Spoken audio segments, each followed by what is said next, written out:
Railway तो Shyam YouTube channel पर आप सभी लोगों का स्वागत है। आज के इस वीडियो के माध्यम से मैं आप सभी लोगों के लिए रेलवे ग्रुप डी भारतीय परीक्षा 2025 के लिए जो पीवाई के प्रश्नों की हमारी सीरीज चल रही, उस सीरीज में आज का ये सेट संख्या 21 हो जाता है। और आज जो मैं आप सभी लोगों के लिए पेपर कराने वाला हूँ, वो पेपर आपको कराने वाला हूँ 9 सितंबर 2022 की सेकेंड शिफ्ट का। तो आज के शिफ्ट को आपको शुरू से लेकर के एंड तक फुल वॉच करते रहना है। वीडियो अगर आपको पसंद आती है तो प्लीज़ आप सभी लोग इस वीडियो को लाइक और चैनल को आप लोग सब्सक्राइब करना ना भूलें। अगर आप रेलवे ग्रुप डी में सिलेक्शन लेना चाहते हो तो सारे के सारे PYQ सेट लगा लीजिएगा। मैं गारंटी के साथ कह रहा हूँ कि 32,438 जो पोस्टें निकली हैं रेलवे ग्रुप डी में, उसमें आपका सिलेक्शन हो जाएगा और लगातार सारे सेट मैं आपको करा दूंगा। तो आप लोग हमारे चैनल के साथ जुड़े रहिएगा। तो आज के इस वीडियो को आपको शुरू से लेकर के एंड तक देखने के बाद कमेंट बॉक्स में आपको अपना स्कोर बताना है। तो चलिए फिर शुरू करते हैं रेलवे ग्रुप डी PY के प्रश्नों का ये सेट संख्या 22। तो तीसरे नंबर का प्रश्न आ जाता है कि MPC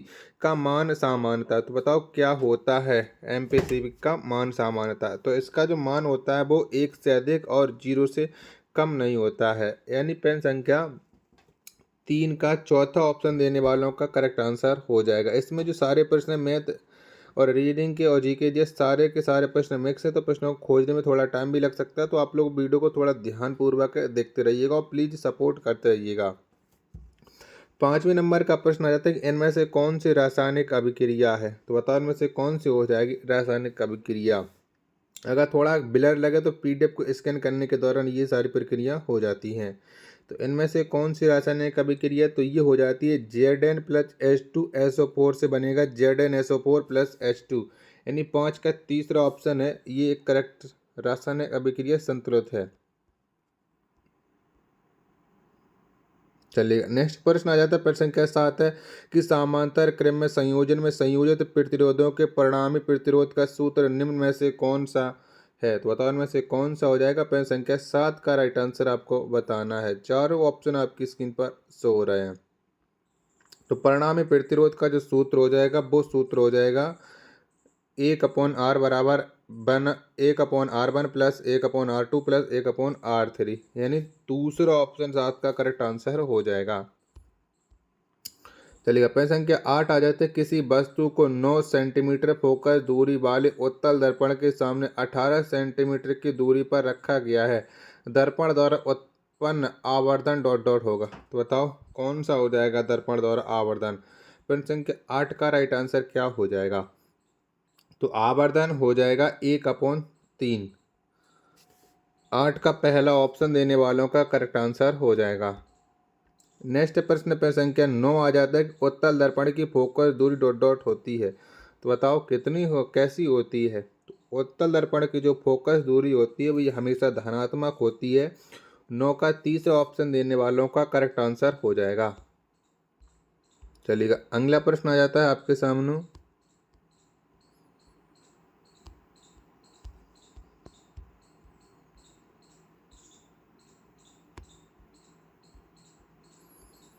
19 नंबर का कि निम्नलिखित में से किसे भारतीय योजना के वास्तुकार के रूप में जाना जाता है। तो बताओ कौन से व्यक्ति को जाना जाता है भारतीय योजना के वास्तुकार के रूप में। 19 नंबर प्रश्न का राइट आंसर क्या हो जाएगा। तो ये जाने जाते हैं प्रशांत चंद्र महानलोबिस। 19 का तीसरा ऑप्शन देने वालों का करेक्ट आंसर हो जाएगा। चलिएगा प्रश्न संख्या 20 आ जाता है कि न्यूलैंड के अष्टक के नियम इनमें से किस पर सही लागू होते हैं। तो बताओ किस पर सही लागू होते हैं न्यूलैंड के अष्टक नियम। प्रश्न संख्या 20 का राइट आंसर क्या हो जाएगा। तो ये केवल हल्के तत्व पर सही से लागू होते हैं। 20 का तीसरा ऑप्शन देने वालों का करेक्ट आंसर हो जाएगा। आशा और उम्मीद करता हूँ वीडियो पसंद आ रही होगी। तो प्लीज़ वीडियो को लाइक और चैनल को आप लोग सब्सक्राइब करना बिल्कुल ना भूलें। प्रश्न संख्या 22 आ जाता है कि मार्च 2022 में जल प्रबंधन और नीति के नए केंद्र एक्वामैप का उद्घाटन भारत सरकार के प्रधान वैज्ञानिक सलाहकार के विजय राघवन में इनमें से किस IIT में किया था। तो बताओ कौन से किया था। प्रश्न संख्या 22 का राइट आंसर आपको बताना है। तो इन्होंने जिस IIT से किया था वो IIT थी IIT मद्रास। यानी तीसरा ऑप्शन देने वालों का करेक्ट आंसर हो जाएगा। चलिएगा अगला प्रश्न आ जाता है प्रश्न संख्या 24 है कि निम्न विकल्पों में से 3 कक्षीय हृदय वाले जीव का नाम बताइए। तो बताओ इनमें से कौन सा हो जाएगा 3 कक्षीय वाला है जीव। तो ये हो जाएगा सैलामेंडर। प्रश्न संख्या 24 का चौथा ऑप्शन देने वालों का करेक्ट आंसर हो जाएगा। प्रश्न संख्या 26 आ जाते किसी चुंबक वह भाग जहां से चुंबकीय क्षेत्र रेखाएं निकलती हैं डॉट डॉट कहलाता है। तो बताओ कहां से निकलती हैं चुंबकीय क्षेत्र रेखाएं। प्रश्न संख्या 26 का आंसर आपको देना है। तो ये रेखाएं निकलती उत्तरी ध्रुव से। 26 का दूसरा ऑप्शन देने वालों का राइट आंसर हो जाएगा। चलिएगा अगला प्रश्न है प्रश्न संख्या 27 नंबर का आ जाता है कि पित्त रस के कार्य नीचे दिए गए हैं उस विकल्प का चयन करें जो पित्त रस के कार्य से संबंधित नहीं है। यानी आपको गलत कथन का चयन करना है प्रश्न संख्या 27 में। तो पहले ही प्रश्न इसका गलत हो जाएगा। इनमें प्रोटीन को पचाने वाला एंजाइम होता है जो प्रोटीन के पाचन में सहायक होता है। ये गलत हो जाएगा। 27 का पहला ऑप्शन राइट आंसर हो जाएगा। चलिए अगला प्रश्न आ जाता है आपके सामने प्रश्न संख्या 29 है कि जब कविता कॉपर सल्फेट का जलीय विलयन लेती है और उसमें एल्यूमिनियम के कुछ दाने मिलाती है तो विलयन का रंग बदल जाता है। यह डॉट डॉट के निर्माण के कारण होता है। तो यह किसके निर्माण के कारण होता है। 29 नंबर प्रश्न का राइट आंसर आपको देना है। 29 के चारों ऑप्शन आपकी स्क्रीन पर शो हो रहे हैं। तो यह Al2SO4 का होल्थराइज के निर्माण के कारण होता है। यानी 29 नंबर प्रश्न का पहला ऑप्शन करेक्ट आंसर हो जाएगा। प्रश्न संख्या 30 आ जाता है आपके सामने खारची पूजा उत्सव व्यापक रूप से डॉट डॉट राज्य में मनाया जाता है। तो बताओ कौन से राज्य में मनाया जाता है। तो यह व्यापक रूप से त्रिपुरा राज्य में खारची पूजा उत्सव मनाया जाता है। प्रश्न संख्या 30 का पहला ऑप्शन देने वालों का करेक्ट आंसर हो जाएगा। चलिएगा अगला प्रश्न आ जाता है आपके सामने प्रश्न संख्या 32 है कि 2019 में संसदीय कार्य मंत्रालय के कैबिनेट मंत्री के रूप में किसने शपथ ग्रहण की। तो बताओ इनमें से किसने शपथ ग्रहण की थी। 32 नंबर प्रश्न का राइट आंसर क्या हो जाएगा। चारों ऑप्शन आपकी स्क्रीन पर शो हो रहे हैं। तो कैबिनेट मंत्री के रूप में जो शपथ ग्रहण की थी वो प्रहलाद वेंकट जोशी ने ग्रहण की थी। चौथा ऑप्शन देने वालों का करेक्ट आंसर हो जाएगा 32 नंबर प्रश्न का। प्रश्न संख्या 33 आ जाता है कि भारतीय कुछ शैक्षणिक संस्थान महात्मा गांधी के अंग्रेजों के साथ असहयोग के आह्वान की प्रतिक्रिया स्वरूप स्थापित किए गए थे। निम्नलिखित में से कौन सा संस्थान उनमें से एक नहीं है। तो बताओ कौन संस्थान की स्थापना महात्मा गांधी ने नहीं की थी। 33 नंबर प्रश्न का राइट आंसर आपको बताना है। तो महात्मा गांधी ने जिसकी स्थापना नहीं की थी वो था श्रीरामपुर कॉलेज। 33 नंबर प्रश्न का दूसरा ऑप्शन देने वालों का करेक्ट आंसर हो जाएगा।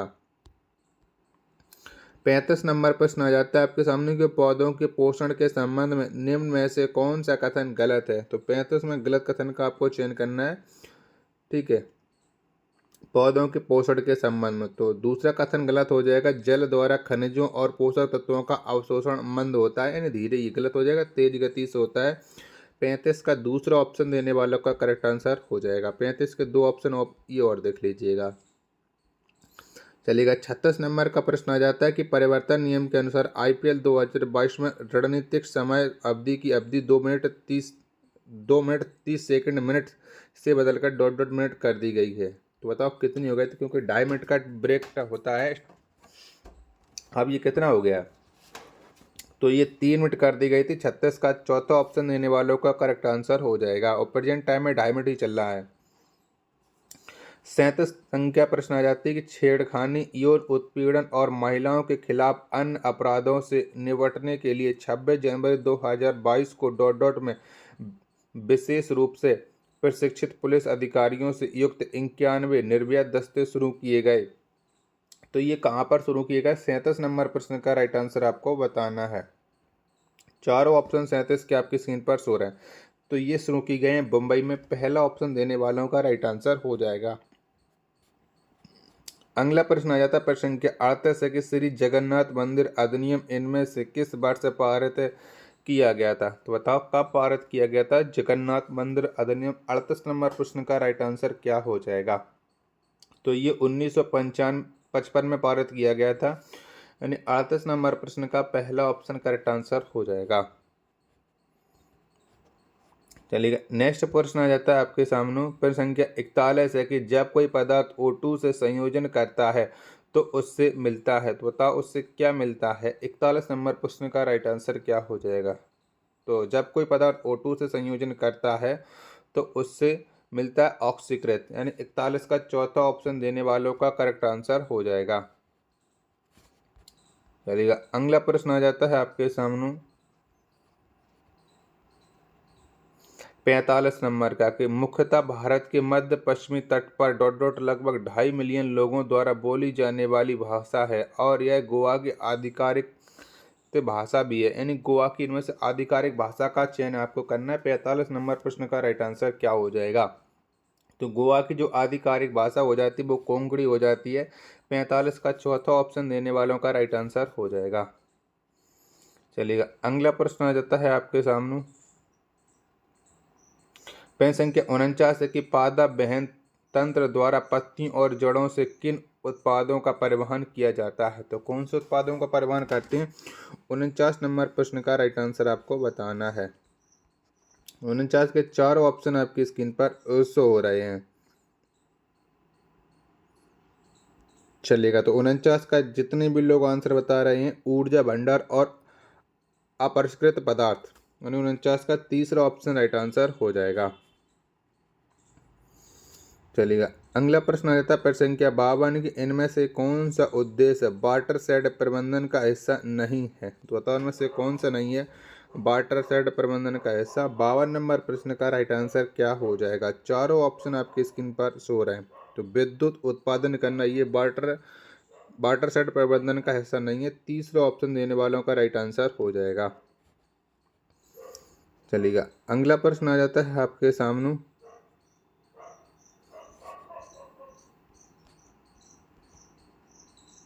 57 नंबर का कि वायुमंडल में ओजोन का स्तर कम होना कब से शुरू हुआ। तो बताओ कब से शुरू हुआ है वायुमंडल में ओजोन का स्तर कम होना। 57 नंबर प्रश्न का राइट आंसर क्या हो जाएगा। तो ये 1980 से कम होना शुरू हुआ है।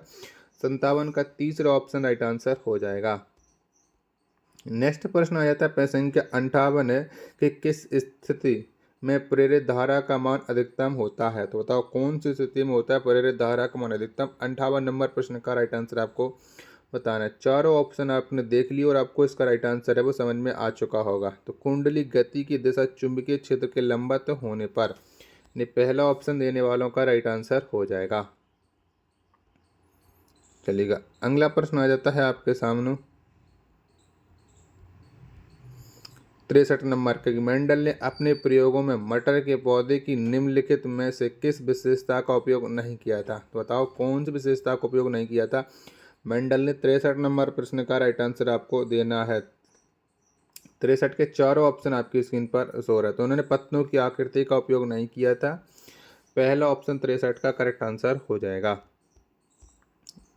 अगला प्रश्न आ जाता है आपके सामने प्रश्न संख्या 66 की इनमें से किस स्थान पर ब्रह्मपुत्र नदी को सांगपो के नाम से जाना जाता है। तो कहाँ पर जाना जाता है सांगपो के नाम से। तो इसे बांग्लादेश में जाना जाता है। 66 नंबर प्रश्न का सांगपो ये तिब्बत में जाना जाता है। कहाँ पर तिब्बत में।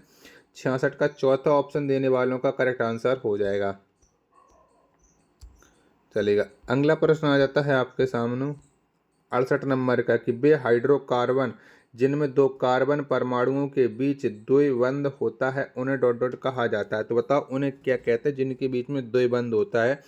68 नंबर प्रश्न का राइट आंसर क्या हो जाएगा। तो उन्हें असंतृप्त यौगिक कहते हैं। तीसरा ऑप्शन देने वालों का करेक्ट आंसर हो जाएगा। नेक्स्ट प्रश्न संख्या 69 के निम्नलिखित में से कौन सा कथन सही है। तो बताओ इनमें से कौन सा कथन सही हो जाएगा। 69 नंबर प्रश्न का राइट आंसर क्या हो जाएगा। चलिएगा, 69 के चारों ऑप्शन आपकी स्क्रीन पर हैं शो हो रहे हैं। तो इनमें से जो सही कथन हो जाएगा कि प्रत्येक प्रोटीन के लिए एक विशिष्ट जीन होता है। दूसरा ऑप्शन 69 का देने वालों का राइट आंसर हो जाएगा। चलिएगा, प्रश्न संख्या 70 है आपके सामने कि यदि एक उत्तल लेंस की छपना 3 डायोप्टर है तो उसकी फोकस दूरी ज्ञात कीजिएगा। तो बताओ उसकी फोकस दूरी क्या हो जाएगी। 70 नंबर प्रश्न का राइट आंसर क्या हो जाएगा। तो उसकी फोकस दूरी हो जाएगी प्लस 0.33 मीटर। 70 का चौथा ऑप्शन देने वालों का राइट आंसर हो जाएगा। अगला प्रश्न आ जाएगा प्रश्न संख्या 71 है कि निम्न में से किस खेल स्पर्धा को अंतर्राष्ट्रीय खेल स्पर्धाओं में पदक विजेताओं और उनके कोचों के लिए भारत में नकद पुरस्कार करने की योजना में शामिल नहीं किया गया। तो बताओ किसे शामिल नहीं किया गया। 71 नंबर प्रश्न का राइट आंसर आपको बताना है। तो नकद पुरस्कार प्रदान करने की योजना में क्रिकेट को शामिल नहीं किया गया। 71 नंबर प्रश्न का दूसरा ऑप्शन देने वालों का राइट आंसर हो जाएगा। आशा और उम्मीद करता हूँ वीडियो आपको जरूर पसंद आ रही होगी। तो प्लीज़ आप सभी लोग इस वीडियो को लाइक और चैनल को आप लोग सब्सक्राइब करना बिल्कुल ना भूलें। प्लीज़ चैनल का आप लोग बढ़ चढ़ करके सपोर्ट कीजिएगा। 73 नंबर का प्रश्न आ जाता है कि इनमें से कौन सा भारत का सबसे बड़ा कोयला क्षेत्र है। तो बताओ कौन सा हो जाएगा। 73 नंबर प्रश्न का राइट आंसर क्या हो जाएगा। तो इनमें से भारत का जो सबसे बड़ा कोयला क्षेत्र है वो झारिया कोयला क्षेत्र हो जाएगा। 73 नंबर प्रश्न का तीसरा ऑप्शन देने वालों का राइट आंसर हो जाएगा।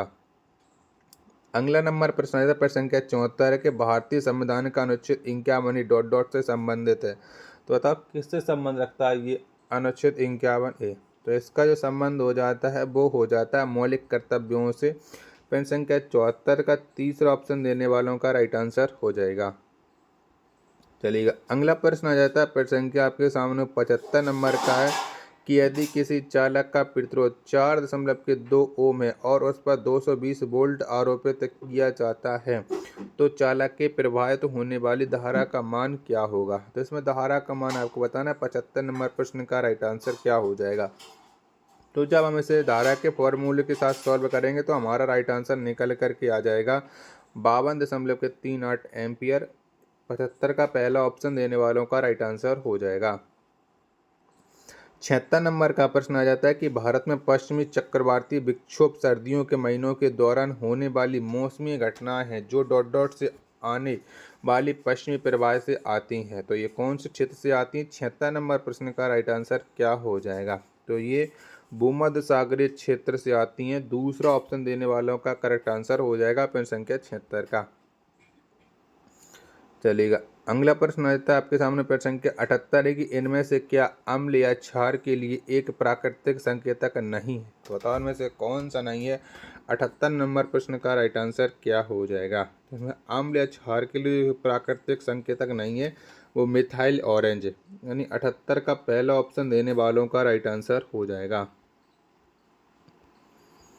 चलिएगा नेक्स्ट प्रश्न आ जाता है आपके सामने प्रश्न संख्या 79 है कि किस तत्व के आधात्विक गुण होते हैं। तो बताओ में से कौन सा तत्व है जिसके आधात्विक गुण होते हैं। 79 नंबर प्रश्न का राइट आंसर क्या हो जाएगा। तो Cl के नहीं होते हैं। 79 का दूसरा ऑप्शन राइट आंसर हो जाएगा और इसका आपको पूरा नाम बताना है।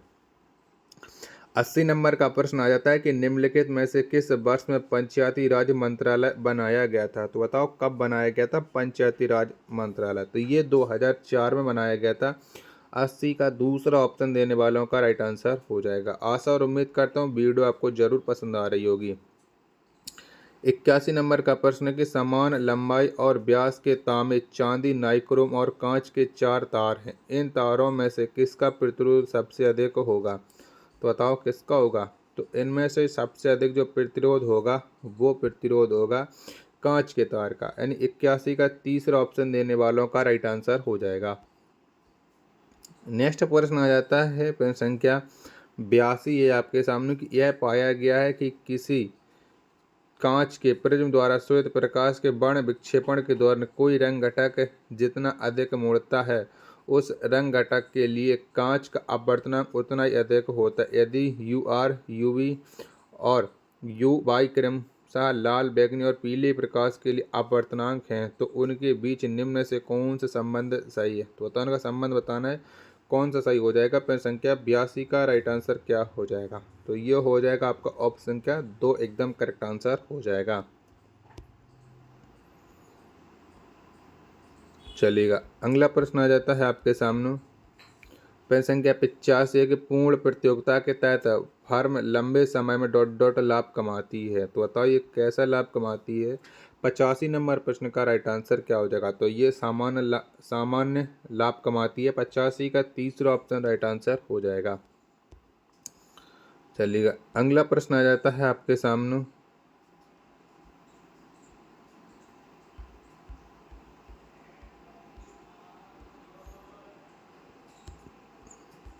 92 नंबर का कार्बे समिति जिसका गठन 1955 में किया गया था ने डॉट डॉट के साथ व्यवहार किया। तो इन्हें किसके साथ व्यवहार किया है? 92 नंबर प्रश्न का राइट आंसर आपको बताना है। तो इसने लघु उद्योगों के साथ व्यवहार किया। 92 नंबर प्रश्न का पहला ऑप्शन देने वालों का राइट आंसर हो जाएगा। चलिएगा, अगला प्रश्न आ जाता है आपके सामने। पेन संख्या 95 की वर्ष 2021 में भारत का प्रथम डिजिटल खाद्य संग्रहालय डॉट डॉट में लॉन्च किया गया था। तो बताओ कौन से राज्य में भारत का प्रथम डिजिटल खाद्य संग्रहालय लॉन्च किया गया था? 95 नंबर प्रश्न का राइट आंसर क्या हो जाएगा? तो ये तमिलनाडु में लॉन्च किया गया था। 95 का तीसरा ऑप्शन राइट आंसर हो जाएगा। पेन संख्या 96 की जुलाई 2022 तक प्राप्त जानकारी के अनुसार हेल्प एज इंडिया, जो कि वंचित वृद्ध व्यक्तियों के जीवन की गुणवत्ता में सुधार लाने के उद्देश्य और देखभाल के लिए काम करने वाला एक संगठन के सीईओ का नाम क्या है? तो बताओ इसके सीईओ का नाम क्या हो जाएगा जुलाई 2022 तक? 96 नंबर प्रश्न का राइट आंसर क्या हो जाएगा? तो इनके जो सीईओ का नाम हो जाएगा वो हो जाएगा रोहित प्रसाद। 96 का दूसरा ऑप्शन देने वालों का करेक्ट आंसर हो जाएगा। चलिएगा, नेक्स्ट प्रश्न आ जाता है आपके सामने। प्रश्न संख्या 99 है कि यदि अभिकारक किसी अभिक्रिया में ऑक्सीजन प्राप्त करता है तो कहा जाता है कि वह गुजर रहा है। तो किससे गुजर रहा है? 99 नंबर प्रश्न का राइट आंसर क्या हो जाएगा? तो वह ऑक्सीकरण से गुजर रहा है। 99 का चौथा ऑप्शन देने वालों का करेक्ट आंसर हो जाएगा। आशा और उम्मीद करता हूँ आज की ये वीडियो और आज का ये कंटेंट आपको पसंद आया होगा। तो प्लीज़ आप सभी लोग इस वीडियो को लाइक और चैनल को सब्सक्राइब करना बिल्कुल ना भूलें। मिलते हैं एक और नेक्स्ट वीडियो के साथ, तब तक के लिए धन्यवाद। जय हिंद, वंदे मातरम।